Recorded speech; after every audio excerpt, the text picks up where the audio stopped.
Of course, there have been downsides. You'll be saying to yourself, what about all the problems that we have today? We certainly have problems in the world economy today. That's why we're here to discuss making some changes to improve that.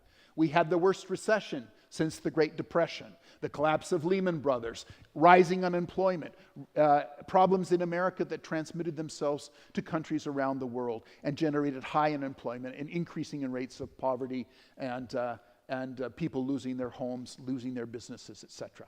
That is certainly an indicator that all is not well with the current economic model. In addition, we've had, in many regions of the world, a dramatic increase in the level of income inequality. This chart here shows you the share of income that goes to the top 10% of the population. And what you can see is that it has been rising in Europe, in North America, and in Asia, although perhaps a bit less in Asia. In the United States, it's particularly shocking to see that the top 10% of the population in 1980 received 34% of the income. Today, it receives something like 47% of all the income.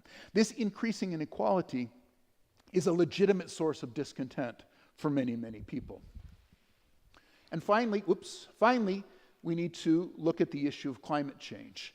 Here is a chart that shows the evolution of carbon dioxide emissions, CO2 emissions, around the world. This is in a per capita basis. The one up at the top is the United States, as you might expect. But watch the red bubble of China as we move forward into modern times. China's amazing economic achievements have been accompanied by some not so good events in terms of the evolution of carbon dioxide emissions. In total, since there are so many China now emits more carbon dioxide than any other country in the world. So we have these challenges. We have the challenges of economic crisis. We have the challenge of income inequality. We have the challenge of the environmental unsustainability of the current model. The first is from my boss, Christine Lagarde. She says, we can foster international cooperation that is more inclusive, more open and representative, and more effective in delivering for people. And I believe we need it more than ever to address the challenges of trade, turbulence, and trust. When we sail together, we are stronger, nimbler, better able to steer the ship through rough waters.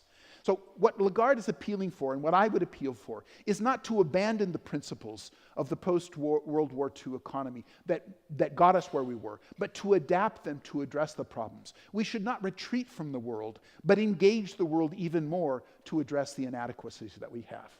Finally, let me give you a quote from Melinda Gates, who was summarizing some research about the work that the Bill and Melinda Gates Foundation has done throughout the world over the last couple of decades. And this is what Melinda Gates says. There is a gloomy, dark narrative in our headline, and I really think it's true. And I'm not saying every place is great. Believe me, it's a patchwork. But life in general is getting better. Thank you very much.